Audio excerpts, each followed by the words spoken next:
अस्सलाम वालेकुम नाज़रीन। उम्मीद करता हूँ कि सब आप खैरियत से होंगे और जहाँ कहीं भी होंगे आप खैरियत से होंगे। और ठीक है, सदर से दुनिया क्यों डरती है? ज़्यादातर मगरबी ममालिक और अरब ममालिक और यूरोपियन यूनियन इनकी बात से बहुत डरते हैं। और जब ये कोई बात कहते हैं तो इनके मुल्कों में, इनके अखबारात में, इनके न्यूज़ पे, चैनल पे तुर्की सदर छा जाते हैं। और क्या वजह है? और इनके तुर्की के अवाम में भी रजब तैयब एर्दोगान बहुत फेमस हैं और बहुत पॉपुलर हो चुके हैं, क्योंकि ये 2002 से दो अब तक ये सदर आ रहे हैं। और इतनी मकबूलियत इनको कैसे मिली? ये मकबूलियत जानने के लिए हमें थोड़ा सा बैकग्राउंड पे जाना पड़ेगा कि इनका बैकग्राउंड क्या है। नाज़रीन, वीडियो से आगे बढ़ने से पहले आप हमारे चैनल को सब्सक्राइब करें और बेल आइकन पर क्लिक करें ताकि इस तरह की इन्फॉर्मेशन वीडियो आप तक पहुंचती रहे। चलो इनकी तरफ, बैकग्राउंड की तरफ जाते हैं। रजब तैयब एर्दोगान 26 फरवरी 1954 को इस्तांबुल के सात शहर में पैदा हुए और इन्होंने इब्तदाई तालीम इमाम हातिम स्कूल से हासिल की थी और ये एक मजहबी स्कूल था। और इसके बाद इन्होंने मारवरा यूनिवर्सिटी से हाई एजुकेशन तालीम हासिल की थी। और रजब तैयब एर्दोगान एक मजहबी से इनका बहुत लगाव था और ये सूफीज़म से ताल्लुक़ रखते थे। इस वजह से ये ज़्यादातर इस्लामिक स्कूल में और कॉलेज यूनिवर्सिटी में जाना बहुत पसंद करते थे। और इसके बाद इन्होंने 1976 में सियासत का आगाज़ किया। और इससे सियासत से थोड़ा सा पीछे चलते हैं। सियासत से आने से पहले इनके मतलब क्या बातचीत थी कि किस तरह ये सियासत में आए, किस तरह इनको सियासत में इंटरेस्ट हुआ। तो रजब तैयब एर्दोगान के वालिद तुर्किश आर्मी में एक गार्ड होते थे। इनके वालिद हफ्ते में 2.5 लिरा देते थे, जो उस वक्त डॉलर बहुत ज़्यादा होता था। जो अब तो 2 लिरा के $1 बनता है, लेकिन उस वक्त बहुत ज़्यादा था। वो 2.5 लिरा लेते थे और उनसे ये पोस्टर कार्ड ख़रीद लेते थे जिनको ये फ़रोख्त करते थे। और इनको बहुत सी मशक्क़त करके वो फ़रोख्त करते थे और साथ पढ़ते भी थे। और इसके बाद ये कार्ड को फ़रोख्त करते थे और मेहनत करके पैसे कमाते थे। और ये इसके बाद लेमन पानी भी बेचते रहे हैं और बहुत से धूप गर्मी में जाकर ये लेमन पानी बेचते थे। और इसके बाद इन्होंने जैसा 3 पहिए वाला टांगा होता है उस पर एक गोल रिंग की तुर्किश की फेवरेट डिश होती है, और वो भी बेचा करते थे। को फुटबॉल का भी बहुत शौक़ था और ये कासिम पाशा क्लब में फ़ुटबॉल खेला करते थे। और लेकिन ये फुटबॉल इंटरनेशनल प्लेयर में जाना चाहते थे, लेकिन इनके वालिद के इसरार पर ये नहीं गए, क्योंकि उस वक्त फ़ुटबॉल के इतना नाम निशान नहीं था और लोग इतना इंटरेस्ट नहीं करते थे और हाई लेवल गेम नहीं थी, जिसकी वजह से इनके वालिद ने इनको हाई लेवल के फ़ुटबॉल पे जाने से इनकार कर दिया। ये थोड़े से सेमी लेवल के प्लेयर होते थे और अब जो क्लब उसका नाम है अब रजब तैयब एर्दोगान के नाम से ही रखा गया है। और ये वहाँ पे सेमी लेवल के प्लेयर थे। जैसा कि आपने देखा है तो अर्तुगरुल ड्रामा भी देखा है, उसमें एक इब्न अरबी का किरदार है। इसलिए सल्तनत उस्मानिया में भी मतलब मजहबी लगाव रहा है और इस वजह से तुर्की के अवाम में भी ये मजहबी लगाव रहा है। और रजब तैयब एर्दोगान भी ताल्लुक़ रखते हैं, मजहबी लगाव है इनमें।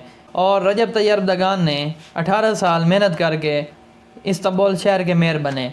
और जब ये मेयर बने थे तो इस्तांबुल शहर में बहुत ही हालात वहाँ पे ख़राब थे, और जब ये मेयर बने तो वहाँ पे बहुत हालात अच्छे हो गए। और ये 2002 में इन्होंने सियासत में कदम रखा। और जब भी रजब तैयब एर्दोगान ने सियासत में कदम रखा और इन्हें कभी भी नाकामी नहीं हुई। और इसके बाद जब रजब तैयब एर्दोगान इस्तांबुल के मेयर बने, जब ये और उस वक्त शहर में गटरों से पानी निकल रहा था, सड़कें टूटी फूटी थी, जिसकी वजह से रजब तैयब एर्दोगान आए और इन्होंने इस्तांबुल शहर को चेंज कर दिया। और इन्होंने वाकई बताया, हाँ, यूरोपियन यूनियन के मुकाबले में इसको बनाया, इस्तांबुल शहर को बनाया। और जब लोगों ने ये देखा इसका नक्शा चेंज हो गया है, तो रजब तैयब एर्दोगान ने ये इनकी मेहनत की वजह से ये नक्शा चेंज हुआ है, तो रजब तैयब एर्दोगान को लोग बहुत पसंद करने लगे। और उन्हें ये एहसास हुआ कि रजब ये एक शख्स हमारे शहर का नक्शा चेंज कर सकता है, तो क्यों नहीं ये मुल्क का भी हमें नक्शा चेंज कर सकता है। तो रजब तैयब एर्दोगान ने फिर अपनी पार्टी बनाई और 2002 में पार्टी बनाई और उन्होंने इलेक्शन लड़ा, जिसके इन्हें अच्छी खासी कामयाबी मिली, लेकिन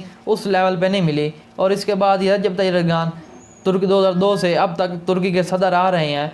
और इनकी मकबूलियत अवाम में इस वजह से है कि ये मजहबी लगाव है और इन्होंने बहुत इस्तांबुल में काम किया, जिसकी वजह से ये अवाम इतने मकबूल हैं कि अवाम जानती है कि ये एक हार्ड वर्कर हैं, जिसकी वजह से ये हमारे तुर्की का भी नक्शा चेंज कर देंगे। और वाकई रजब तैयब एर्दोगान ने दिन रात एक करके तुर्की का नक्शा चेंज कर दिया है और उसमें मजहबी लगाव इतना बढ़ा दिया है कि जिसकी वजह से मगरबी ममालिक इनसे डर रहे हैं। और ये तुर्की अब पहले सेकुलर होता था, इसके ये मजहबी मुल्क बनाना चाहते हैं, जिसकी वजह से मगरबी ममालिक बहुत सी साजिशें कर रहे हैं। जिसकी तरह 2016 में मार्शल लॉ फौजी बगावत हुई, जिसकी वजह से मार्शल लॉ लगाना चाहते थे। लोगों में ये इस तरह ये छाए गए थे कि लोग आगे टैंकरों के आगे लेट गए और अपनी जानें दे दी, लेकिन रजब तैयब एर्दोगान को आज नहीं आने दी।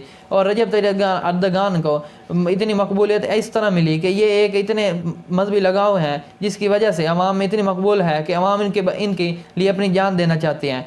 और पब्लिक ने खुद उन फौजियों को गिरफ्तार किया और उनको सज़ाएं दिलवाईं, और रजब तैयब एर्दोगान ने भी और ये फौजी बगावत को रोका। थोड़ी सी इनकी मकबूलियत में कमी हुई है, क्योंकि इस वजह से कमी हुई है क्योंकि इन्होंने जब फौजी बगावत की थी और उन्हें इन फौजियों को बहुत सख्त सज़ाएं दी थी। इस वजह से रजब तैयब एर्दोगान की थोड़ी सी मकबूलियत में कमी आ गई, लेकिन फिर भी ये 2002 से अब तक ताहयात सदर आ रहे हैं, क्योंकि कोई इनके मुकाबले को ऐसा शख्स नहीं आया जो इनको हरा सके।